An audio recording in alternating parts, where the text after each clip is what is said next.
Hi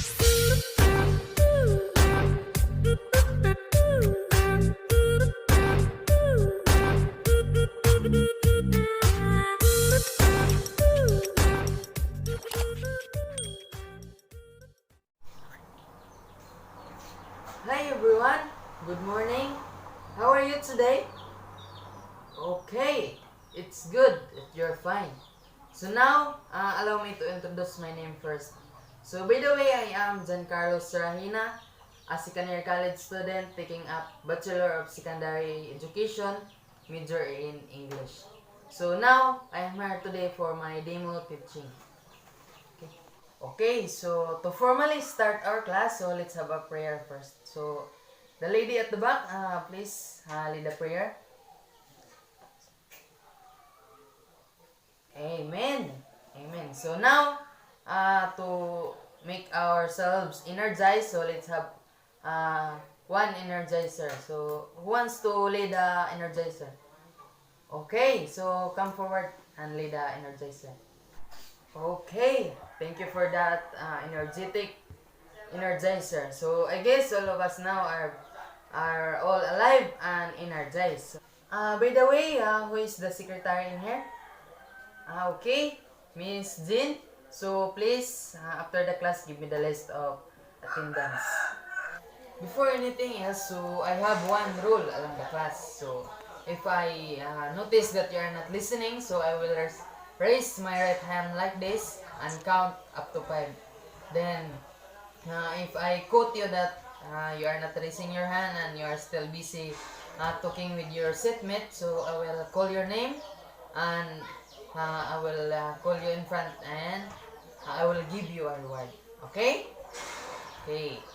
So now, before we proceed to our main discussion, so I want to ask you a question. So, what is the two parts or the two basic parts of a sentence? So, anyone in here? Okay, Miss. Right, Miss Anne. Thank you for the name tag. So, Miss Anne, what is the two basic parts of a sentence? That's correct.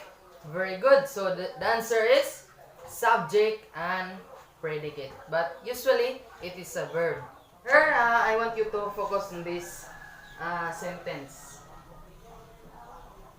So, please read, everybody. Okay. Mark plays basketball regularly. So, to determine what is the subject in the sentence, so let's ask the question, who is performing? So, who is performing? Okay, Mark. So, that will be our subject.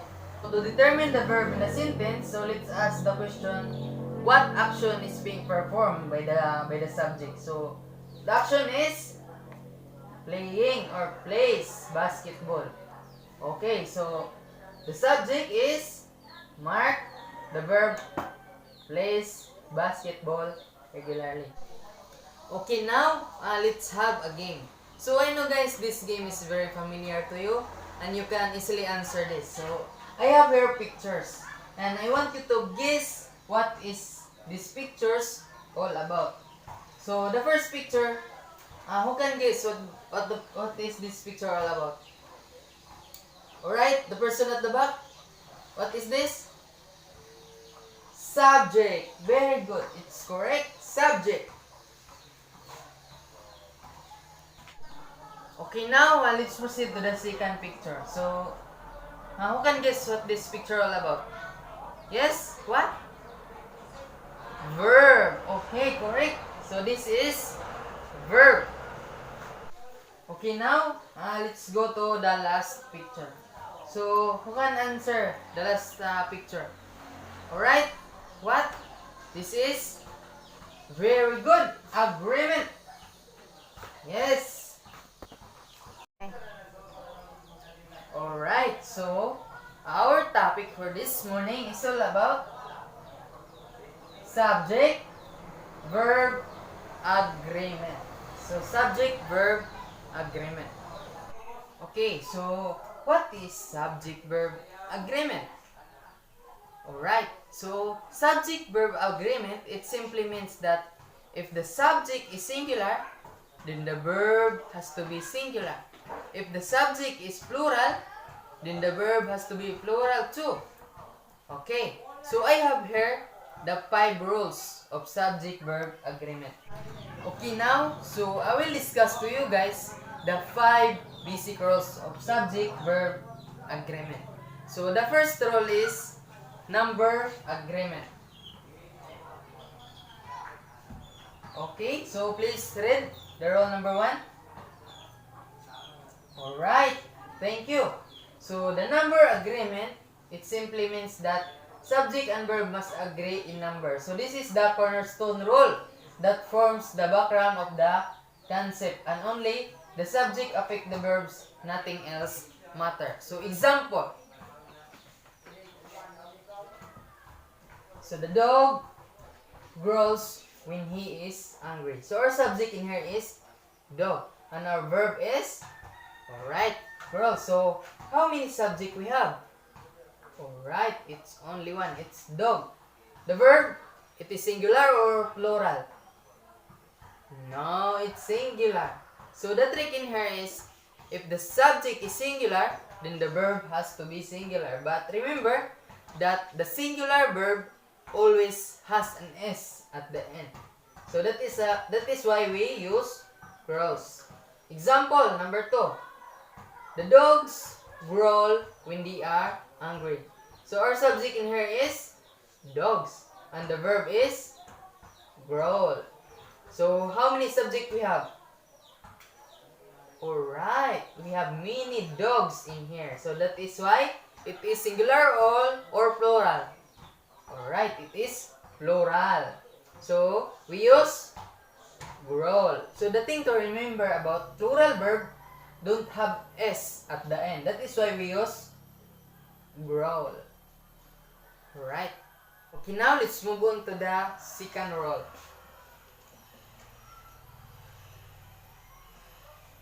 So please read.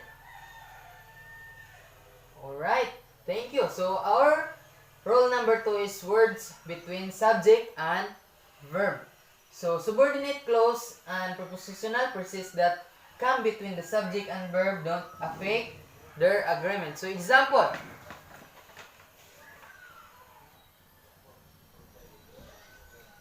Alright, so example, the dog who is chewing my jeans is usually very good. So our subject in here is dog. Who is chewing on my jeans? It is a dependent clause.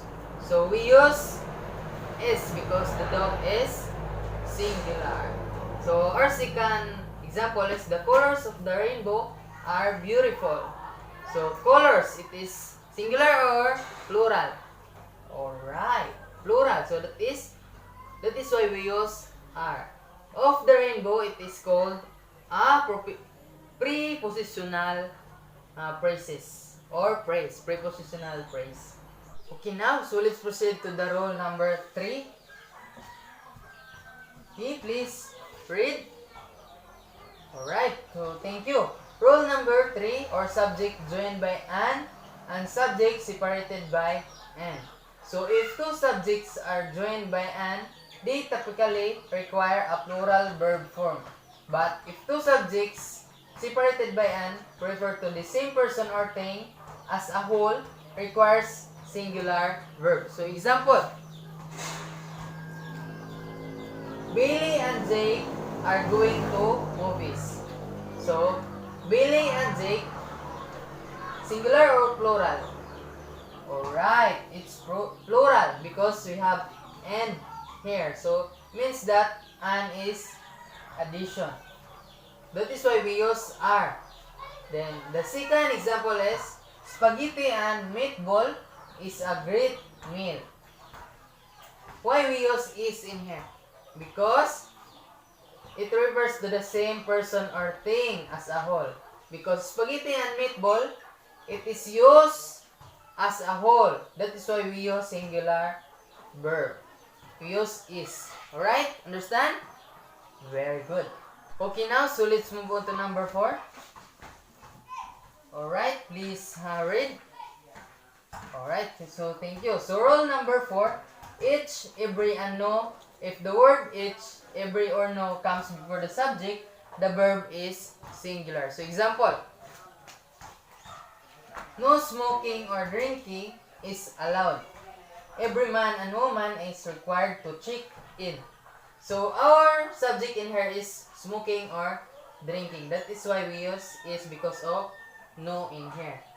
And every man and woman is required to check in. So our subject is man and woman. That is why we use is because of every. Because the rule number 4 is each, every, and no comes before the subject. The verb is singular. So that is why we use is. Okay, now, so let's go to the last rule, which is rule number 5. Rule number 5, units of measure or parts. So, singular is still singular, plural is still plural. So, example, 10 minutes is enough time to get there. 4 quarts of oil was required to get the car running. Half of the city is ruins. 80% of the citizens are left homeless. So, half of the city are subject in here. So, half of the city, singular or plural? City is only one. So, that is why it is singular. We use is. 80% of the citizens are left homeless. So, 80% of the citizen are, yes, it is plural. That is why we use are in here. So, that's all. To elaborate more about our discussion or about our topic, so let's have an activity. So I will divide you into 5 groups, and I have here newspaper and old magazines. So I want you to cut out 3 subjects and 3 verbs. So using the 5 rules that I discussed earlier, so I want you to construct sentences using the 3 pictures and the rules that I have discussed earlier. So that's it. Alright, so any questions? Alright, so none so far. So let's start. So I will give you 5 minutes to do it. Alright? Okay, now, students, so time is up. So I want you to paste what you have done, and after it, I want you to discuss your output. Okay? Alright.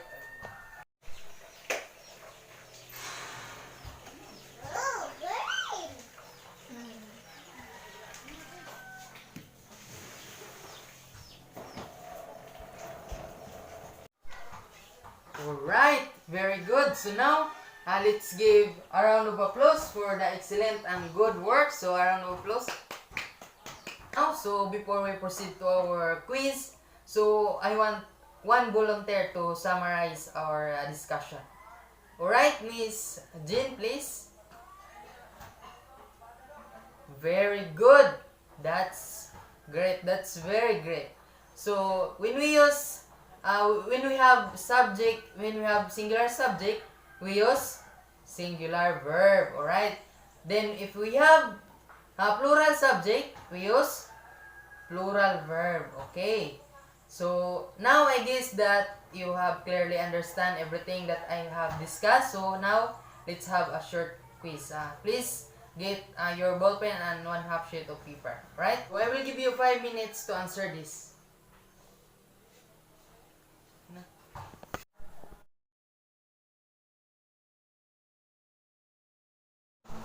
Okay, so time is up. Please pass the paper forward.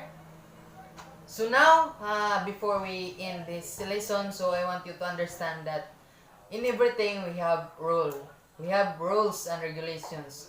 So even in grammar, even in our lives, even in our school, we have rules and regulations. So that is why I want you to remember this rule that I have in myself. So, quitters never win and winners never quit. So, before we go home, so I want you to bring this assignment and answer this in your home. Alright?